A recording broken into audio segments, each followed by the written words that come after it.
Welcome to Alaska Weather. I'm meteorologist Peter Chan, coming to you from the National Weather Service in Alaska region on this Thursday, January 16th, 2025. And we have quite a few things to talk about, but I do want to add the reason you're seeing me like this kind of back during COVID times is because we had to have a new generator installed at our primary forecast office. So it's caused some disruptions in our normal proceedings of producing the show. So bear with me, things should be back to normal tomorrow, Friday. So we are going to be watching high pressure build over Northwest Canada back up to around or just above 1050 millibars to close out this week into the early weekend.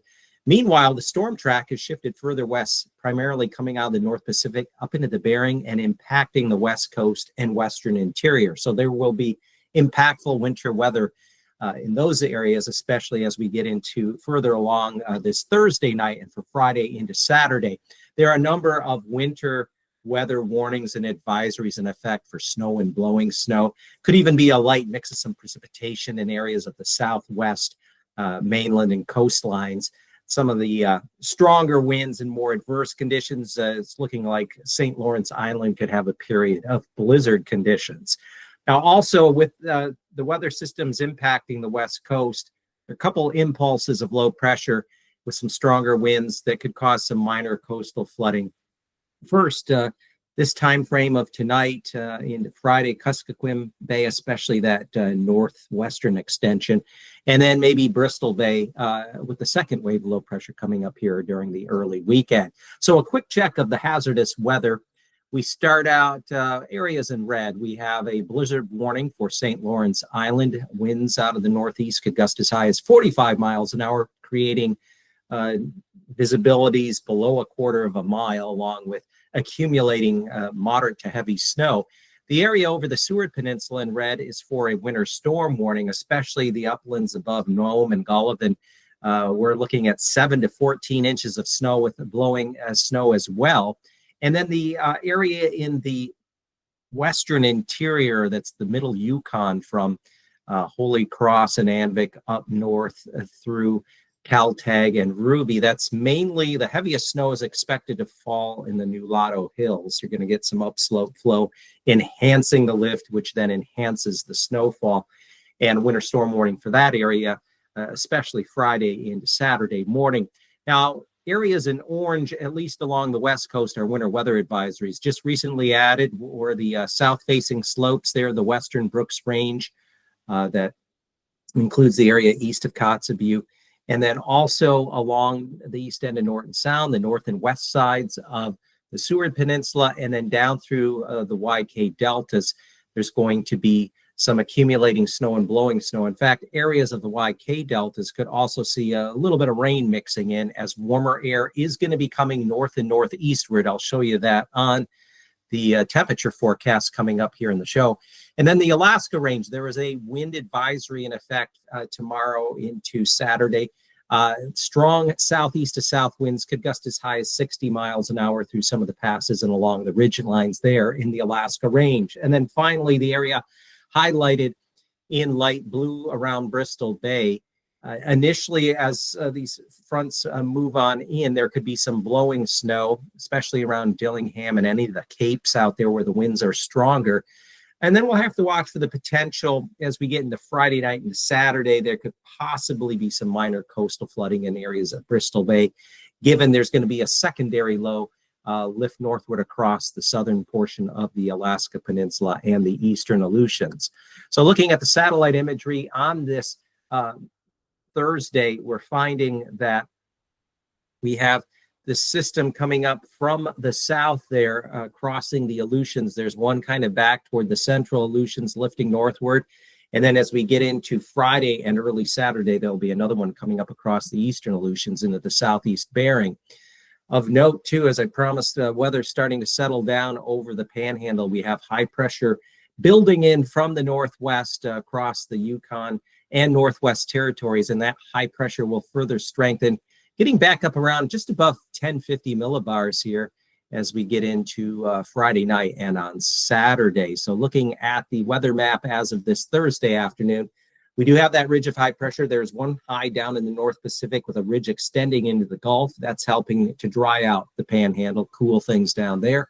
Then we have another high building southeastward across the Yukon Northwest Territories that's currently at 1042 millibars, and that'll be rising another 10 millibars here as we go through Friday into Saturday morning. Farther west, we have a broad area of low pressure, the center just south of the western and central Aleutians, 976 millibars. And then later tonight and early Friday morning, notice the high out there across northwest Canada, central pressure rising up to 1050 millibars. And then to the west, we have one leading area or energy of low pressure with the front lifting northeastward. That's just south of St. Matthew. And the front ahead of it will be pushing up into Bristol and Kuskokwim Bays. That's why there could be that blowing snow around Dillingham tonight. And then also some snow and blowing snow there across the lower Yukon Kuskokwim basins. And then as we go into the day, by Friday afternoon, that front continues to gradually lift northeastward. And yet a second low comes out of the North Pacific. That's the one that's south of the eastern Aleutians there, 971 low. And that'll be the low that as we go through Friday night into Saturday continues northward up through the eastern Bering Sea.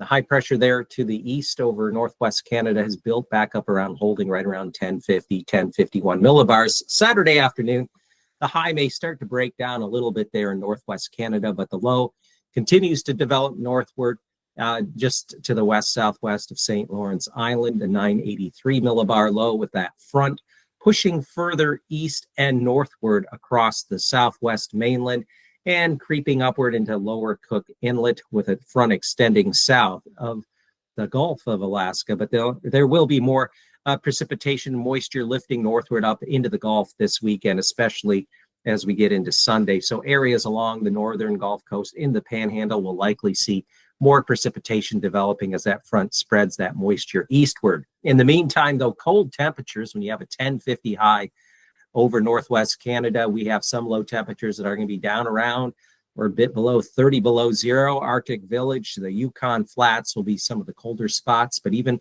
along the Arctic coast, 16 below Dead Horse and Kaktovik, 20s to maybe near 30 below in some of the colder spots around north way up to Tok. And then back to the west, we're going to be seeing temperatures creeping upwards. Lows tonight around 40 eastern Aleutians, Alaska Peninsula, gusty winds, rain, that warmer air coming northward, so that on Friday, notice that in the southwest, we see temperatures rising above freezing. 38 forecast for Bethel, 39 to 40, Dillingham to King Salmon. Could be seeing temperatures approach freezing mark at Nome later in the day. And then as we look off to the east, temperatures in the Panhandle still below freezing, generally Juneau on up through Skagway and Haines, but near 40 for a high for the outer southwest areas of the Panhandle, including Klawock and Sitka. Saturday night, not quite as cold over the interior there of the Yukon Flats, east side of the Brooks Range, simply because there's going to be some increasing wind and moisture trying to come northward. As we look to the Panhandle there, temperatures are below freezing as we get down to Wrangell, Petersburg, and even potentially there around Hyder. Still for the outer coast, about 35 at Sitka. We look through south central areas, 5 above Gulkana, 26 around Anchorage. But again, with that push of warmer air behind that front, temperatures should stay above freezing Friday night and Saturday morning across areas of the lower Yukon, Kuskokwim, Bristol Bay areas, and then trailing out along the Alaska Peninsula and into the Aleutians. And then notice Saturday, that warmer air continues northward. We see temperatures moderating across the far north and even in the east central interior, though still a bit below zero there across the Yukon Flats. It will not be as cold as what it was. And we're looking at some temperatures flirting with 40, creeping up the Kuskokwim, the middle Kuskokwim River, as well as going up through the lower portion of the Yukon. And we have temperatures will likely be in the lower to mid 40s. King Salmon, Dillingham, Kodiak City, down toward Chicknick, those areas, that's where some of the warmest air will concentrate, and even pushing up to about Homer, 42, the forecast high. There's Saturday afternoon. Should get temperatures back up around or a little above freezing into Anchorage by Saturday afternoon or early evening. And in the far north along the North Slope and Arctic Beaufort Sea coast, we're looking at temperatures getting back up into the 20s on Saturday. And looking at the extended 6 to 10 day forecast, January 22nd through the 26th. This is provided by the National Weather Service's Climate Prediction Center. The outlook is such there's a high probability that we're going to see above normal temperatures across much of the mainland, centered on the lower half of the Yukon and the Kuskokwim valleys, including Bethel and Dillingham. High probability of above normal temperatures. That'll extend northeastward all the way up to the Alcan border through the Yukon Flats. Temperatures may average, though, closer to normal there in the central and northern parts of the Panhandle. And precipitation-wise, we expect precipitation January 22nd through the 26th to average lightly above normal across southern parts of the state, including south central, the southeast Panhandle. The greatest probability of heavier precipitation from the storm track and systems coming in off the Bering would be up there in the northwest mainland, especially Seward Peninsula, western portion of the Brooks Range and North Slope, including areas from Nome through Kotzebue up through Utqiagvik. So that's the way the pattern is looking up here as we draw toward the end of January.